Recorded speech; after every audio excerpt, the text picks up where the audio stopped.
Mama Tosin dragged her tattered bag behind her as she walked out of Alagba village. The village elders had spoken, she was no longer welcome. "This is the last time we will warn you," Chief Oka said firmly, his staff thumping the ground for emphasis. Mama Tosin stood silently, her head bowed low. She knew better than to argue with the elders. Her cooking business, once the pride of Alagba, had been her undoing. Whispers of charms and foul play spread like wildfire, and the villagers refused to eat from her pot ever again. "Leave now," Chief Oka's voice was stern, "and never return." And so, Mama Tosin left. She didn't argue. She didn't plead. She just walked, not even turning back to look at the land she once called home. The road was long, dusty, and filled with uncertainty. Days passed before she finally found herself in a village she had never heard of before. The people were friendly, curious, and, most importantly, they didn't know who she was. Mama Tosin looked around, scanning the market stalls and busy streets. She muttered to herself, "This is where I will start again. Nobody will know my past here." Mama Tosin needed work, and quickly. At the village square, she approached a woman with a basket full of yams. "Do you know anyone looking for help on their farm?" she asked, her voice polite but firm. The woman, who introduced herself as Ikit, squinted at Mama Tosin. "Help on the farm? Let me think. Oh, yes. Old Baba Kudi might need help. His back isn't what it used to be." Mama Tosin found Baba Kudi's farm the next morning. The old man was bent over, struggling to lift a hoe. "Baba, I can work for you," she said quickly. "I will do the planting, the weeding, anything you need." Baba Kudi looked at her suspiciously but eventually agreed. "We'll see how well you can walk," he said. For weeks, Mama Tosin toiled under the sun. She planted maize, weeded yam fields, and fetched water for Baba Kudi. But no matter how hard she worked, the pay was meager. "This is not enough," Mama Tosin muttered one evening as she counted her earnings. Her hands were blistered, her back ached, and she was still hungry. She gave up the farm work and tried her hand at trading. Mama Tosin began buying and selling at the village market. She started with groundnuts. "I'll buy these in bulk and sell them for a profit," she thought confidently. But by the end of the week, the groundnuts had rotted. Next, she tried dried fish. The smell was overwhelming, but she pushed through, hoping for better luck. By the third day, stray dogs had eaten half her stock. She moved on to palm oil, kola nuts, and even clothes, but nothing worked. Each time, she ended up at a loss. "This is not my destiny," Mama Tosin said to herself one night, sitting outside her small hut. She stared at the stars, her mind racing. One morning, after another restless night, Mama Tosin woke up in a sweat. Her heart pounded as she tried to make sense of the dream she'd just had. In the dream, she was standing in a massive store, far larger than the one she had back in Alagba. The shelves were lined with steaming pots of food, and a long line of people waited eagerly to be served. The smell of the food was so rich, so tempting, it seemed to wrap around her like a warm blanket. When she woke up, she whispered to herself, "Could it be a sign? Is cooking my true calling?" Days passed, but the dream stayed with her. One morning, Mama Tosin sat on a stool outside her hut, staring at the dusty road. "Maybe I should go back to cooking," she said aloud. The thought filled her with equal parts excitement and fear. Memories of Alagba village flashed in her mind, the accusations, the exile, the shame. "But this time will be different," she said, her voice determined. "Nobody here knows me. I will be careful." Mama Tosin knew she needed something extra to succeed. At the market, she struck up a conversation with an elderly woman selling herbs. "Mama, do you know of anyone who can help me with strong medicine? You know, Something to bring good fortune to my business. The woman looked at her curiously. What kind of business are you talking about? Oh, just a small cooking business, Mama Tosin said quickly. I want it to prosper. The woman nodded slowly. Go to the outskirts of the village. There is a man there. They call him Babalawo. He might help you. Mama Tosin thanked the woman and left, her mind racing. The next evening, Mama Tosin made her way to the outskirts of the village. The path was narrow and overgrown, and the shadows of trees stretched long in the fading light. When she arrived, she found a small hut surrounded by strange symbols carved into the ground. Who is there? A deep voice called out from inside. It is me, Mama Tosin, she said, her voice trembling slightly. The door creaked open, and an old man with piercing eyes stared at her. What do you want? He asked. Mama Tosin hesitated for a moment. I need help for my business, she said finally. How to sit. He didn't ask too many questions, which suited Mama Tosin just fine. He prepared a small bundle of charms for her, muttering incantations under his breath. Use this wisely, he said as he handed them to her. And remember, every action has consequences. Mama Tosin didn't reply. She just took the charms and left.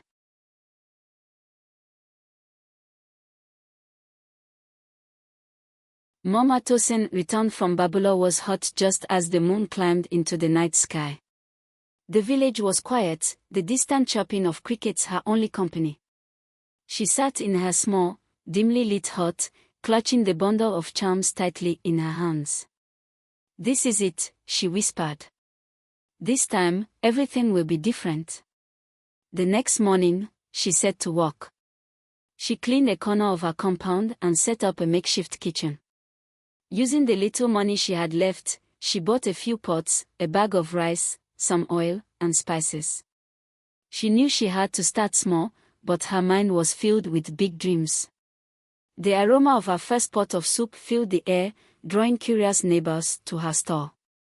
Oh, Mama, what are you cooking today? One woman asked, her face lighting up at the smell. Just a small pot of egusi soup, Mama Tosin replied, stirring the pot with a smile. The woman peered into the pot. It smells so good. I'll take a plate. Before long, a small crowd had gathered, each person praising the taste of her food. Your hands are blessed, an elderly man exclaimed as he ate. Mama Tosin smiled but said nothing. She knew it wasn't just her hands, it was the charms. Within a week, Mama Tosin's store had become the talk of the village. She cooks the best jollof rice I've ever tasted, one customer said to another at the market. And her soups. Oh, they taste like they were made by the gods themselves, another added. Mama Tosin expanded her menu, adding fried plantains, pepper soup, and even freshly made fufu. The line of customers grew longer with each passing day. For plates of rice and chicken, a man shouted one afternoon, waving his money in the air. Mama Tosin worked tirelessly, her hands moving quickly as she dished out food. Each night, after closing her store, Mama Tosin would sit in her hut and carefully follow the rituals Babalawo had given her. She lit a small fire and whispered the incantations he had taught her. Then she would sprinkle a black powder from the charm bundle into her cooking pots, ensuring her food would remain irresistible. This is my secret, she said to herself one evening, staring at the glowing embers of her fire. By the fourth market day, Mama Tosin was the wealthiest cook in the village. She had bought a proper stall at the center of the market and hired 2 young girls to help her serve customers. But success came with its own challenges. One evening, as she closed her store, a woman approached her. Mama Tosin, your food is very popular, the woman said, her tone sharp. Mama Tosin looked up, sensing the woman's suspicion. But tell me, the woman continued, how is it that your food tastes better than anyone else's? Even those who have been cooking here for years. Mama Tosin forced a laugh. It's just experience, my sister. Nothing more. The woman narrowed her eyes but said nothing. The following day, a young man named Chidi visited Mama Tosin's store for the first time. I've heard so much about your food, Chidi said, smiling. I had to come and try it for myself. Mama Tosin served him a plate of pounded yam and egusi soup. Chidi took one bite, and his smile disappeared. He looked down at the food, then up at Mama Tosin. What is this? He asked, his voice low. Mama Tosin frowned. What do you mean? Is there something wrong with it? Chidi didn't answer. He stood up, left the food untouched, and walked away. Mama Tosin watched him go, a strange feeling creeping over her. By the next morning, whispers began spreading through the market.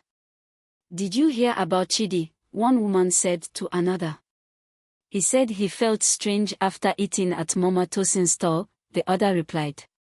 He even went to the herbalist to cleanse himself. Mama Tosin overheard the conversation as she set up her stall. Her heart raced, but she kept her face calm. These people and their rumors, she muttered under her breath. 2 days later, a group of villagers approached her stall. At their head was Chidi. Mama Tosin, Chidi began, his voice loud enough for everyone to hear. We need to talk. Mama Tosin looked up from her pot, her hands trembling slightly. What is it? She asked, trying to sound calm. Chidi pointed at her. There's something wrong with your food.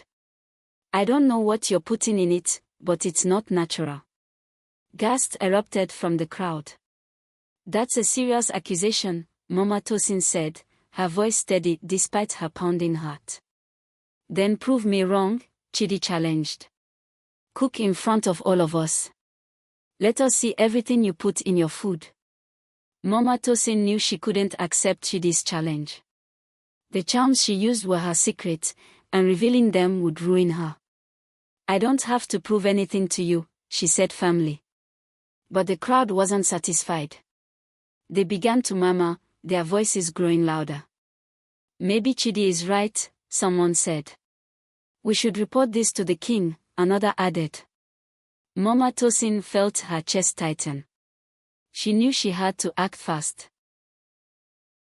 Her sweat beaded on her forehead despite the cool morning breeze. She gripped the edge of her store, her knuckles turning white. Mama Tosin, Chidi's voice rang out again, firm and unyielding, if you have nothing to hide, show us what you used to cook. The crowd grew louder. More villagers gathered, their curiosity now mixed with suspicion.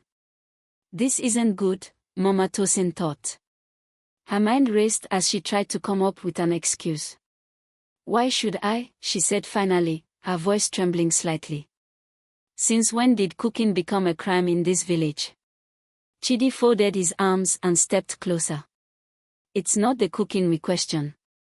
It's what you're adding to the food. Before Mama Tosin could respond, the sharp sound of a gong echoed through the market square.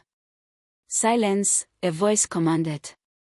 The crowd parted as 2 royal guards stepped forward, their spears gleaming in the sunlight. Behind them stood a tall man dressed in regal attire, Oba Adikana, the king of the village. What is this commotion about? The king asked, his deep voice carrying authority. Chidi stepped forward and bowed. Your Majesty, we suspect that Mama Tosin is using unnatural means in her cooking. We have come to ask her to prove otherwise. The king's piercing gaze turned to Mama Tosin. Is this true? Mama Tosin opened her mouth to speak but found no words. Well, the king prompted, his tone sharp. Your Majesty, Mama Tosin began slowly, these are baseless accusations. I am just a humble cook trying to make a living. The king nodded thoughtfully. Then you will have no objection to preparing a meal in front of us. If there is nothing to hide, you have nothing to fear. The guards led Mama Tosin to the palace courtyard, where a fire pit and cooking pots had been set up. The villagers followed closely, their voices buzzing with anticipation. "Mama Tosin, you may begin," the king said, taking his seat on a high wooden throne. Mama Tosin felt her hands trembling as she picked up the ingredients laid out for her. She glanced at the crowd, their eyes boring into her. Chidi stood near the front, his arms crossed and his expression unrelenting. As she walked, the familiar steps of cooking felt foreign and awkward under the watchful eyes of the crowd. When it came time to season the soup, Mama Tosin hesitated. "Why is she stopping?" someone whispered. "She doesn't look confident," another said. Mama Tosin's heart raced. She couldn't use the charms here, the black powder was still hidden in her pouch. "Hurry up," the king ordered. "We don't have all day." Desperate, Mama Tosin sprinkled the ordinary spices provided by the guards. But deep inside, she knew the soup wouldn't taste the same. When the soup was ready, the king gestured for a taster to step forward. A young boy cautiously took a spoonful and sipped. It's okay," the boy said, his tone unsure. "Just okay." Chidi scoffed. "Your Majesty, this is not the food people have been praising. Something is missing." The king's eyes narrowed. "Mama Tosin, do you have anything to say for yourself?" Mama Tosin stammered. "Your Majesty, not every pot of soup will taste the same. Maybe the ingredients weren't fresh." The crowd erupted into murmurs again. "She's lying," someone shouted. "She's hiding something." The king raised his hand, silencing the crowd. "Guards, search her stall and her hut." Mama Tosin's heart sank as the guards marched off. She knew what they would find.